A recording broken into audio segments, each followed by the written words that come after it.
this, impressive one? The energy to break the 8 is so vibrant. Okay. This time, the enthusiasm among the delegates and the members to make sure that we at the MPP retain power and build on the good work of President Nana Akufo-Addo is so visible. And I believe that this delegate conference is going to be one of the most exceptional ones of all. That is great to hear. So overall, if you have to sum, this up, what is your expectation or the outcome for this particular, year's conference? The expectation would be how we unite to wrestle and to maintain power for the next election.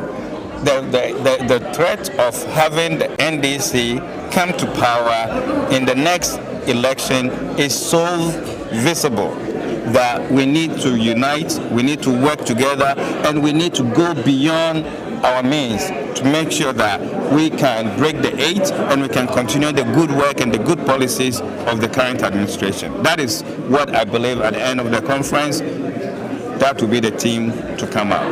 Well, we want to thank you very much, Lawyer Agyapong, for being here. We're so grateful. We look forward, seeing you here shortly in the conference room, and we certainly look forward to a greater outcome. Thank you so much for being here. Thank you too.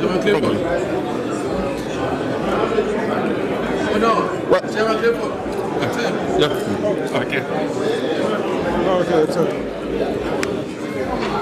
Viewers, if you're joining us, right now, we want you to know that the NPP USA 2022 conference, or delegates conference, has just, begun.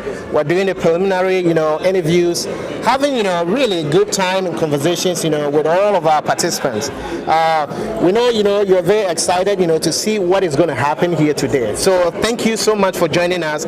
Soon we'll be taking you live to the conference, room, but we do hope that you stay with us and enjoy this particular moment. My brother, tell me what your name is and what chapter you are representing in today's conference. Yeah, I'm Clifford Darkwa. I'm the chairman for the Dallas chapter. Oh, that's awesome. Yes. Yeah. So, my brother Clifford, tell us, what is your general impression so far? I believe you just got here, or you were here last night. No, I was here yesterday. Okay. We came here around midday. Oh, wow. So far the organization has been great. Yeah. I mean, so many people. There's a fraternity. Okay. It's just brotherhoodness. So awesome. We've all been together. We've been putting things together. So it's been great. Awesome. We've had nothing but great things for the general conference. For the general conference, the level of the people coming over are from very diverse backgrounds. You just have to humble yourself and try to know each other, because we have a long way, especially with the coming elections in 2024. This is going to be the basic preparation, the beginning of the precursor, pretty much. So time comes we can all work together as one team with a common goal. That is awesome. That is awesome. Well, Mr. Tabi, I just want to thank you very much, for joining us this afternoon, morning actually, and we're looking forward, to a very successful, conference. So let's have fun here shortly. Yes. Thank you so much. Yes.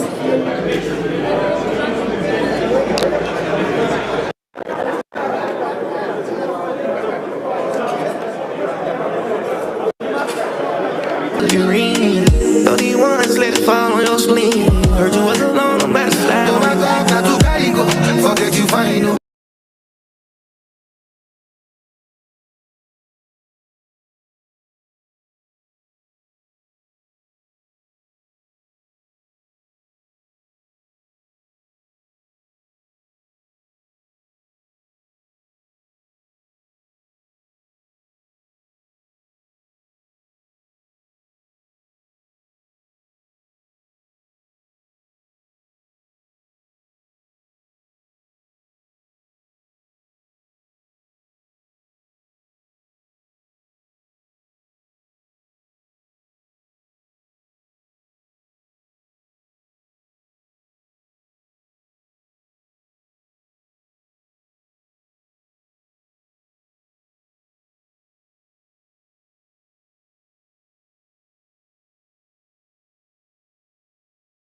So I hand over to Ms. Josephine Agyapong, who is the Director of Communication of the branch, and Mr. Ampim Dako, our Kolomos chapter member, to take over from here. Thank you very much.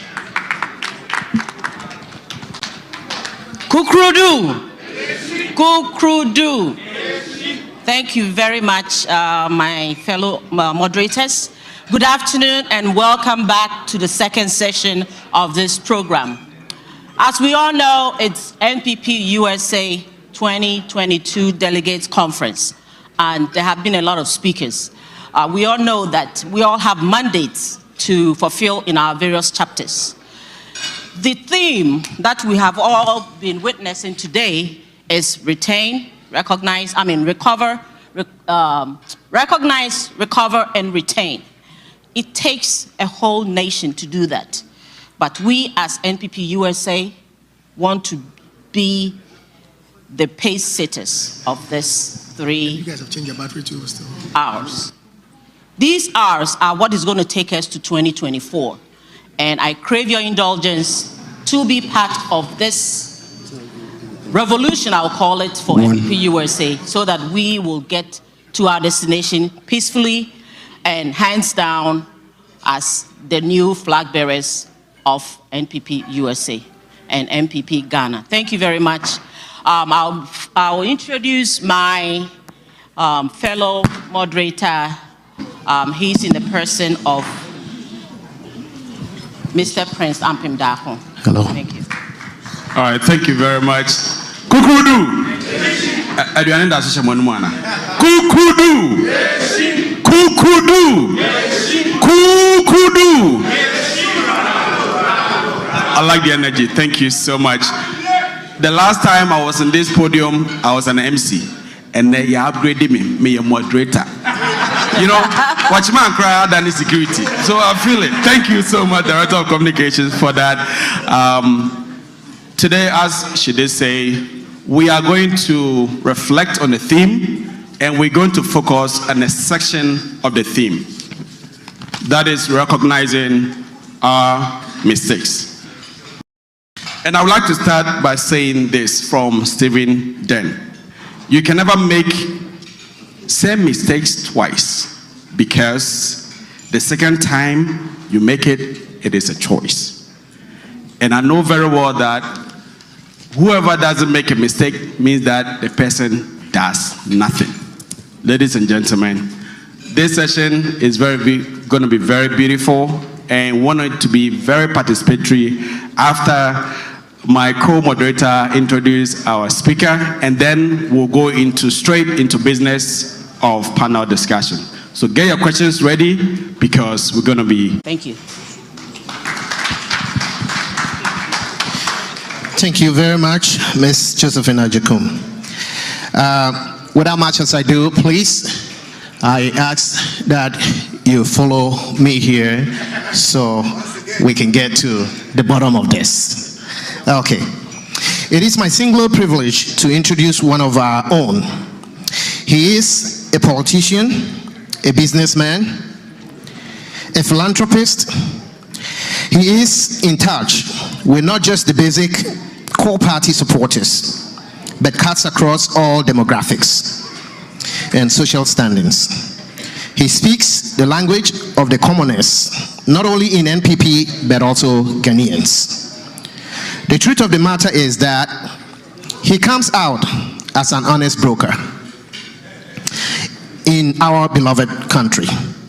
His character traits, love for the ordinary people, and achievement both as a business person and a politician is more than a quality that he possessed and qualifies him to be a celebrated personality while he is alive. With a standing, I would like to entreat all of us, please, for a moment, to rise off our seats as we welcome our next. Please let us welcome our beloved, Honorable Kennedy Akompreko.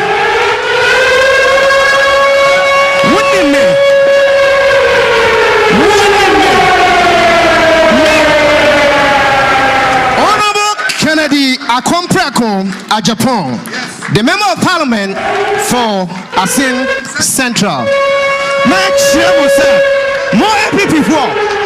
Muina, make sure baku. Mushari people.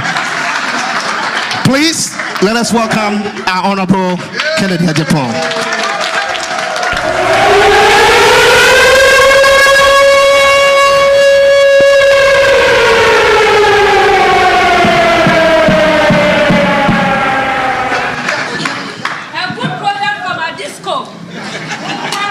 Your Excellency,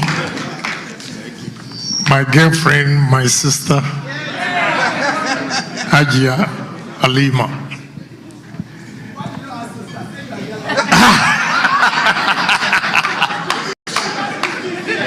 I don't want to get somebody scared.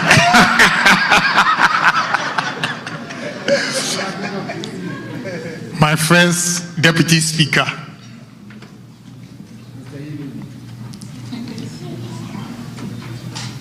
fellow members, all protocol observed. Before I go on with this controversial topic, I would like to give you the history of MPP USA. And before I do so, I want us to recognize one person, Mr. Watson, if you are here. Please rise up.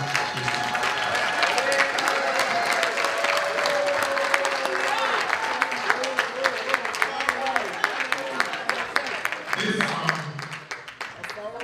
was one of the 8 members who formed Danbury's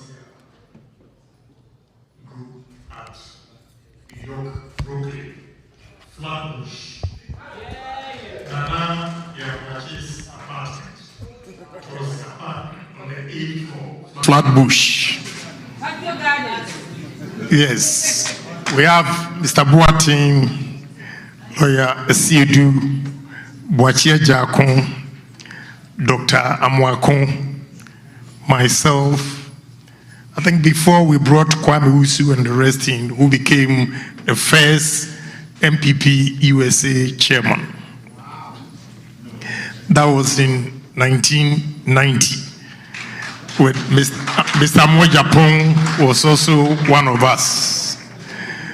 And today I'm proud to see that the 8-member group now has expanded to almost 27 cities in America. And you're doing a marvelous job. And therefore, make us say, Mom say, Mama, can Japan, why are so?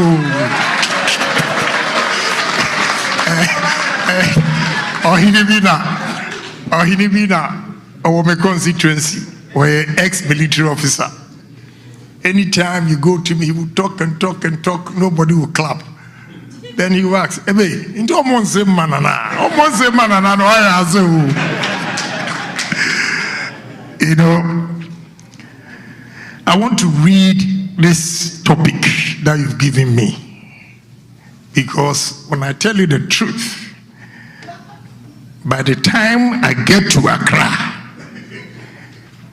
you know, I'll have problems, but I'm not scared of the problems. I'll tell you like it is.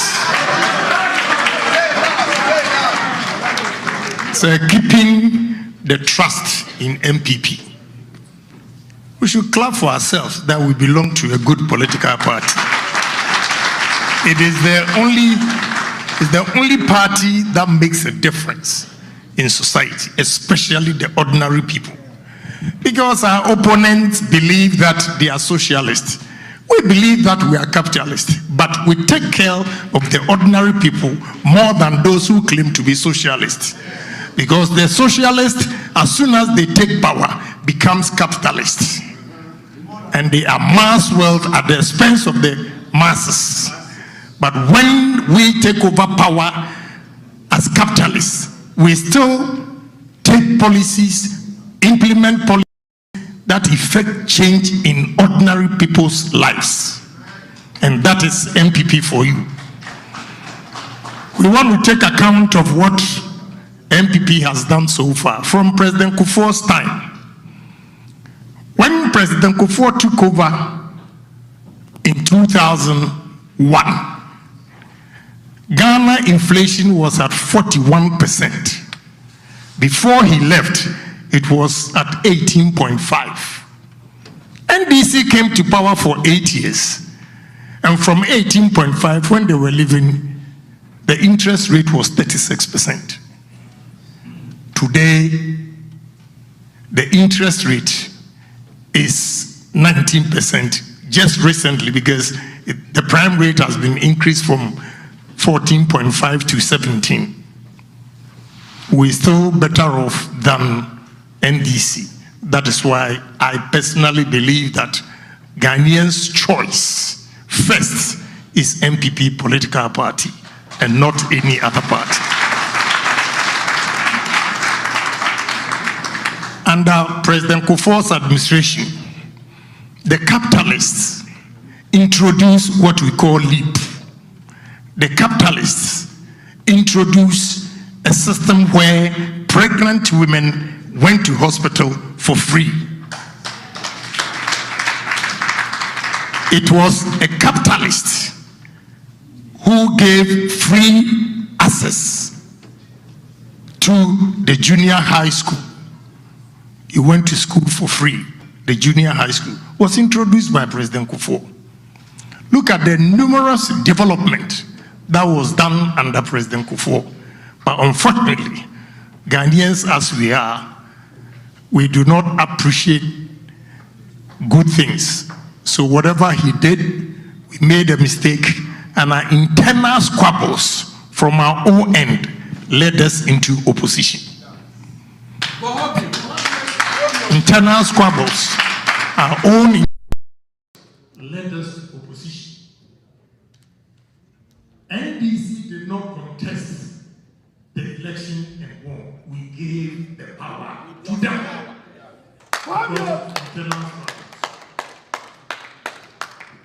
President Kufuor has taken over power.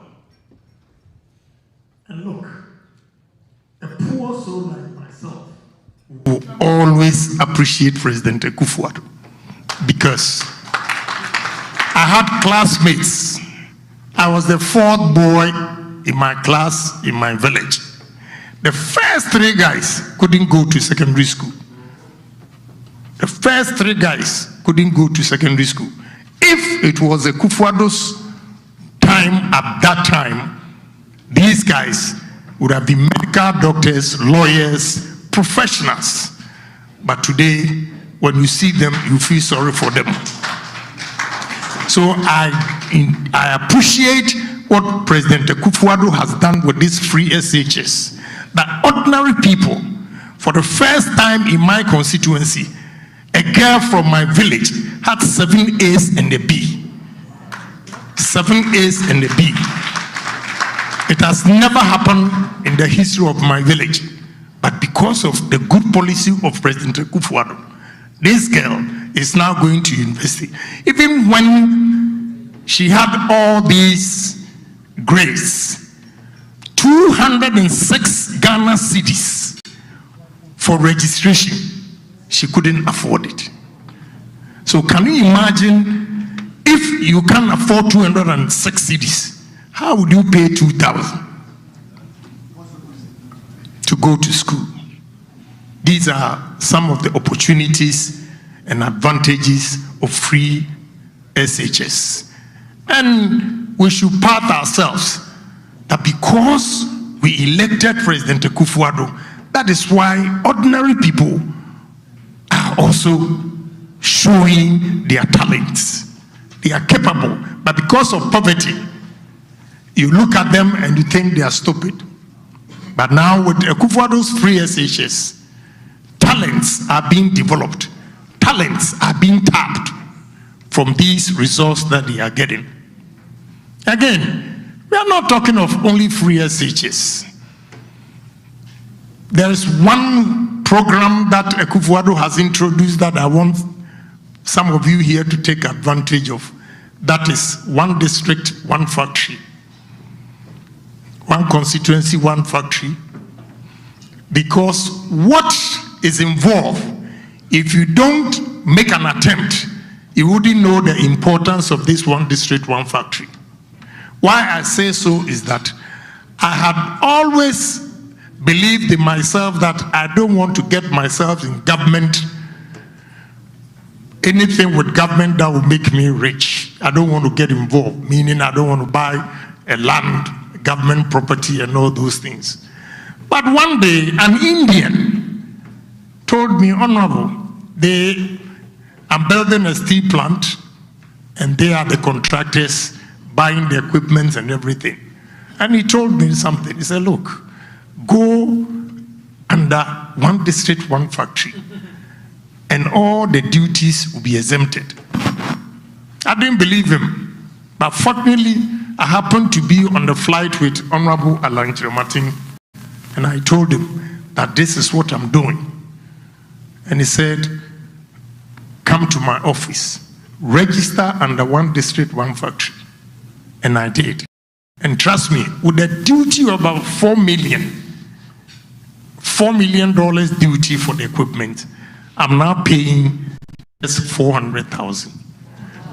And that is for only Ghanaians. It's for Ghanaians, not for foreigners. It's a policy that is empowering Ghanaians to own their own businesses.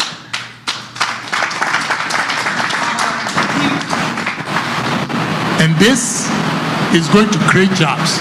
So when you hear one district, one factory, it is not just a joke that we're coming out saying that one district, one factory. I am a witness and I testify for the advantages of the one district, one factory. Again, planting for food. Now, look at America. You are here. The way things are expensive. You see, you are giving us all these foods here. Good. Those days, when we were going to school, we thought God didn't like us. That is why he put us in those villages for us to be poor, eating plantain, cassava, and all those. But now, because of my sugar, I always want to eat plantain and condomere. And as I speak, we have plantain and condomere in Ghana. And it is not by magic. It is prudent management and proper policies that this government has implemented. That is why Ghanaians, at least, we have food to eat. But we allow opposition always to undermine the good works of this government. And nobody is bold to stand up to them. I mean, clap for yourself that you belong to an MP. Somebody talks about Dr. Maumia and says digitalization.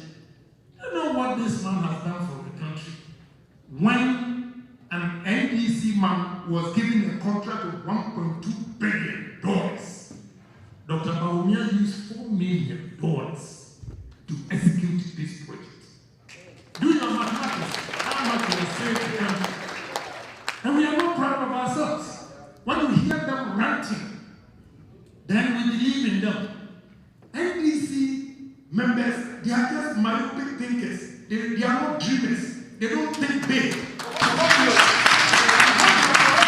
Yesterday I was listening to argument where Asempa, a guy was criticizing the cathedral that they are building. I phoned in and told the guy that, look, I have to say A, B, C, D, but I think time was not on his side. But maybe America here, you don't believe in the churches too much. But let us go to Europe and see how churches are contributing to tourism and revenue of the cities or countries. First, I've been to Barcelona, Sagrada Familia. 3 times I want to pay 25 euros to enter. I couldn't get a chance to enter. It's fully booked. When I stood outside, like Ghana would call a kiosk, a container, they were selling the pictures of the churches and all those things. I had to spend 84 euros before I left the place. I go to Hamburg, we go through the the excavator will take you, or the elevator will take you to the highest point of the Catholic Church. You see in Hamburg, and you pay for it. Strasbourg in France. I was there with Esla, Minister of Communication. And around the Strasbourg Roman Catholic Church, everywhere, restaurants, they are eating, drinking, selling pictures of it. They make money out of it. But Ghana, yesterday, when I listened to the argument, I said, Jesus Christ, these are the people deciding the fate of our country because people believe in them. Ukujetu Ablakwa was talking and I was listening. This boy is naturally born bad. The boy, he's so envious of successful people. I have a list. I've heard that he's challenging that he didn't travel. When I gave all the information, I will go and show his passport and give his date of birth when he traveled. The number of times, the numerous travels this guy made as Deputy Minister of Education. He got nerves to talk about president.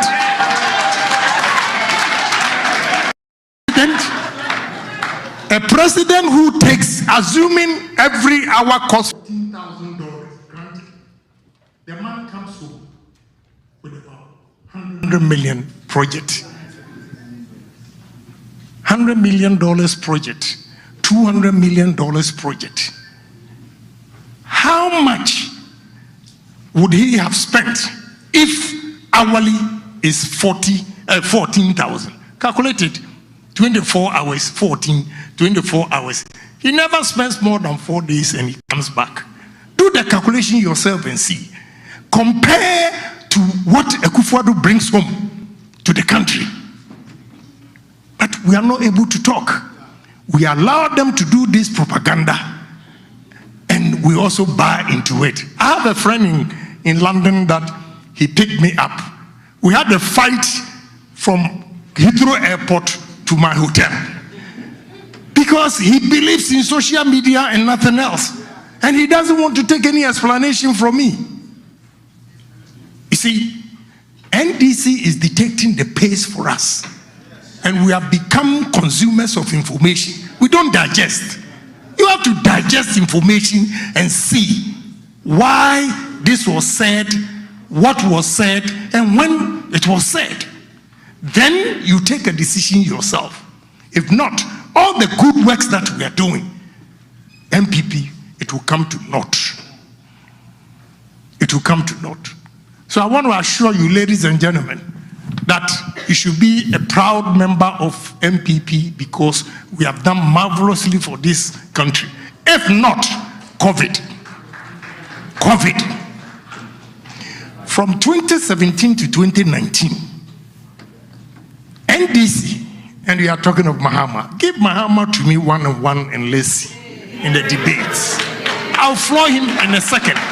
Mahama takes us to, and within a year, Kenoforiata takes us back.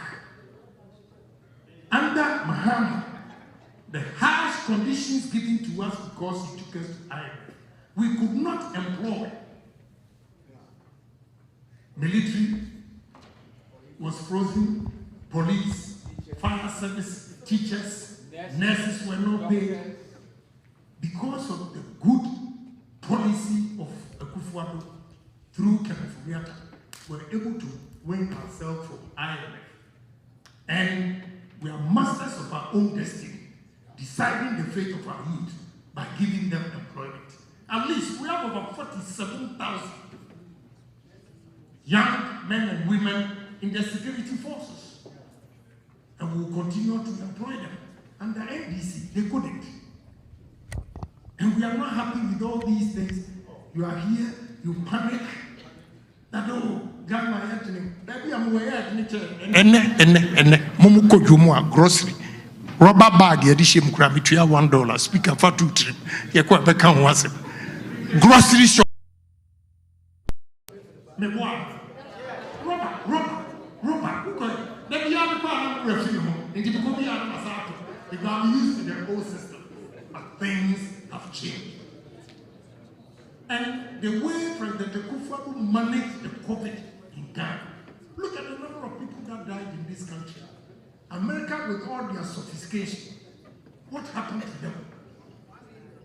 But Akufo-Addo, President Akufo-Addo, and his team were able to manage the COVID in such a way that, look at the number of people that died.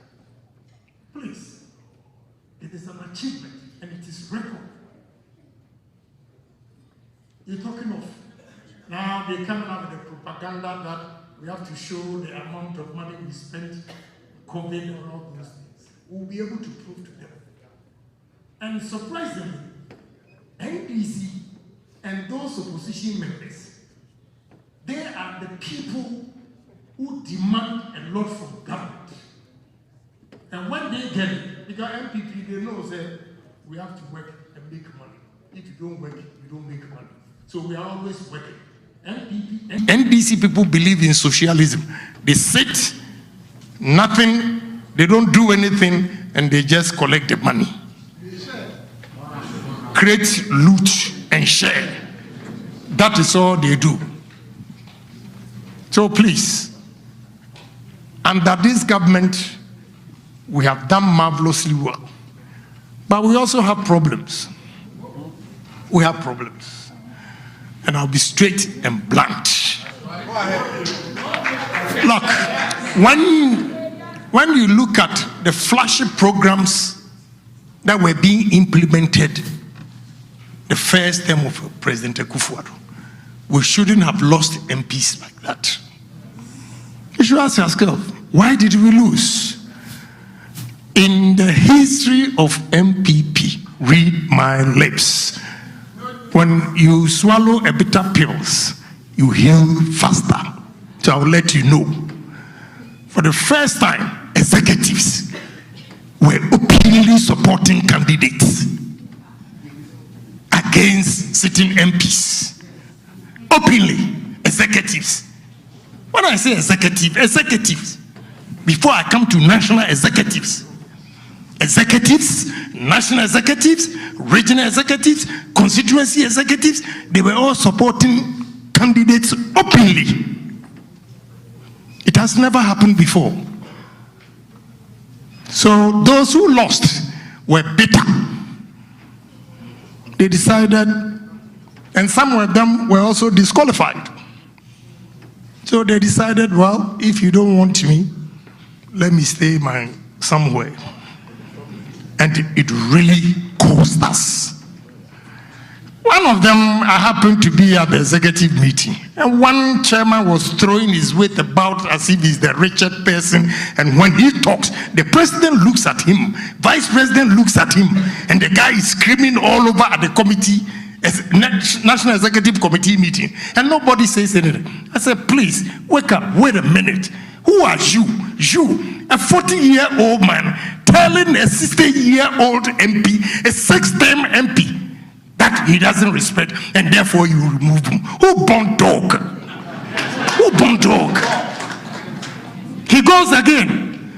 I will not allow anybody to contest Offensive North or Offensive South. I had the report here. I said, listen, this man will win. And he won with a margin of 17,000. Whereas the person who was there, the MP, his margin at that time was 4,000. Baby, they said they will not allow Alfred Obeng to contest. I said, how? The man has to contest. The margin of the sitting MP was also 4,000. He also won by 18,000. Why? Open discrimination, favoritism.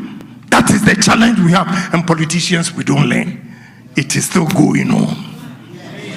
It's going on. And this time, like you said, your quotation, if the first time was a mistake, the second time is a choice. So your choice is just handing over power to NDC because we didn't change. We need to change. I mean, you have grassroots who are peeved. They are peeved because when they were sitting in pickup, going around screaming. He did not ask them of certificates. He did not. When you win power, your level of education, your level of education. Now, how are you going back to tell them that they should go and campaign? This is the problem we have. NDC will be able to tell the military, look, there's a lady here right now telling me she gave her son's Air Force to one of the top guys, or a lady, but the lady couldn't help. Couldn't help because the military will look at you and say that you didn't pass your medical exams, you have failed. That is the excuse the technical guys are using to disqualify protocol. Everywhere, whether you like it or not, there is protocol. Everywhere, even in America here, there is protocol. It is only under MPP that when you give protocol, they are able to turn you down. We are weak. Come on, we should wake up. We are weak. These are some businesses that we need to change, and it's deliberate.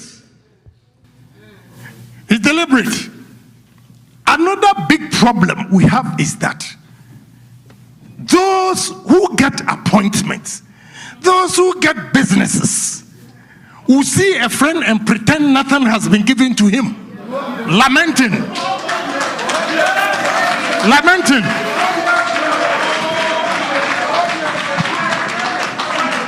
They have the contracts, they have the positions, but they'll come and tell you,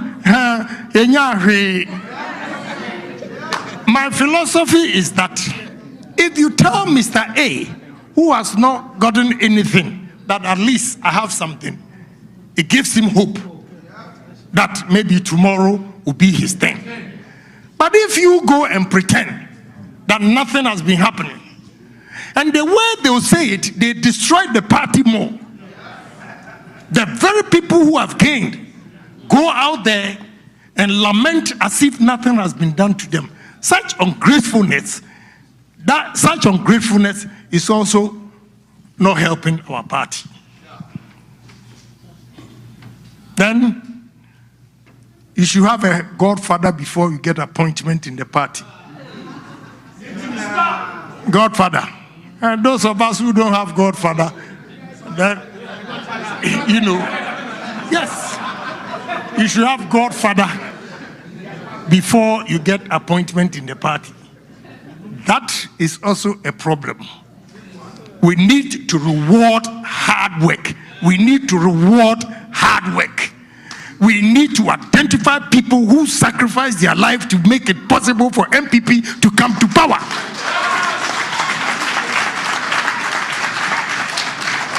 But America for the Nisa Mubomunsen because Kufuado Wayebia Mam Papa. America for Wayebia Mamu. When the chairman was speaking, I said, where the American plan? I disagree with him. May you say, oh, no, don't go and say that. Look, the pictures you show here, they are not enough. Americans who has appointment under Kufuado's government, you have 41. 41.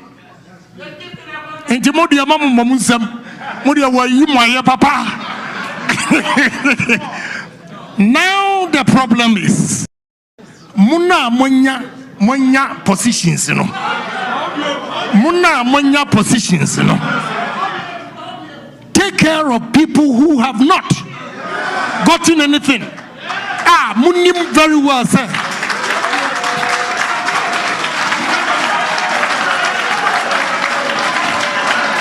Abo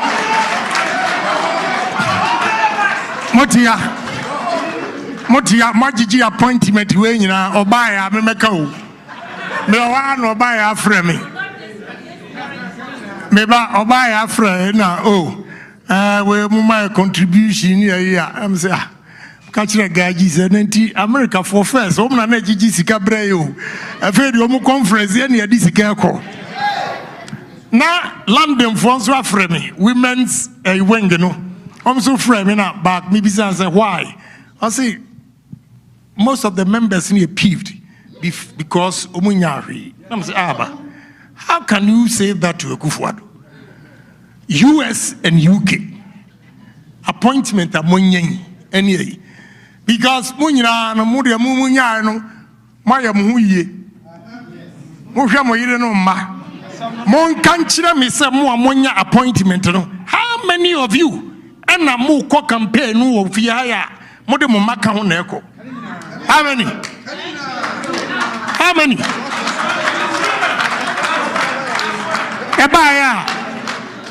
Ebaya, and you say with all these appointments, nobody, and I say nobody, was able to contribute $10,000. When I say some more buy 10,000, I say, "Ish, one what you 10,000."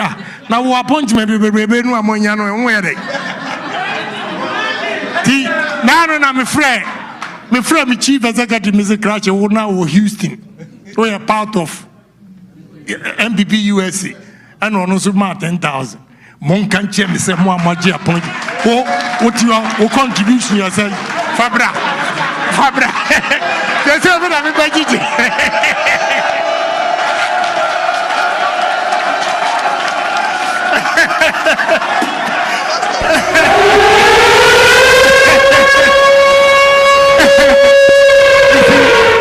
80 Momayanka.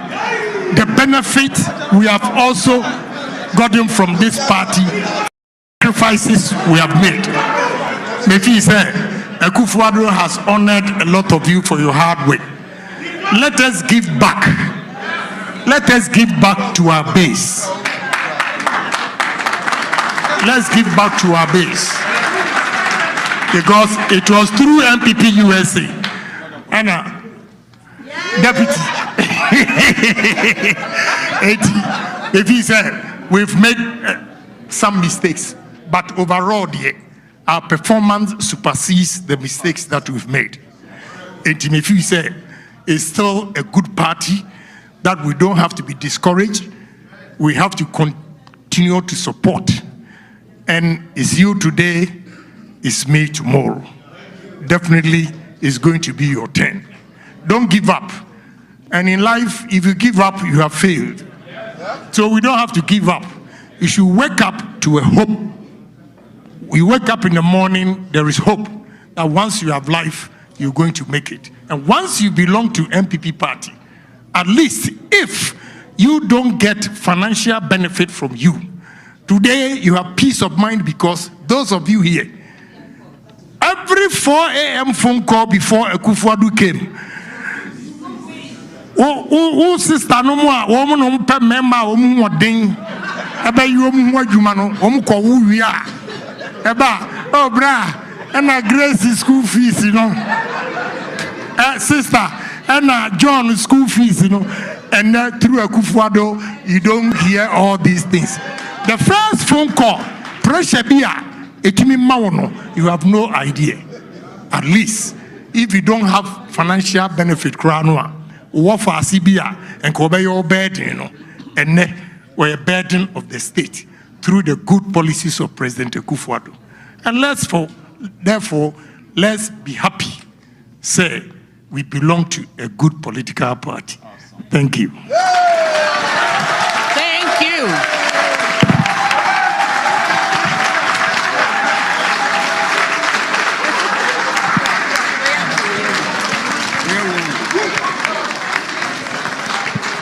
Let's give Honorable a big hand of applause again. Yeah. That was a very, very powerful message. And it goes for you and you.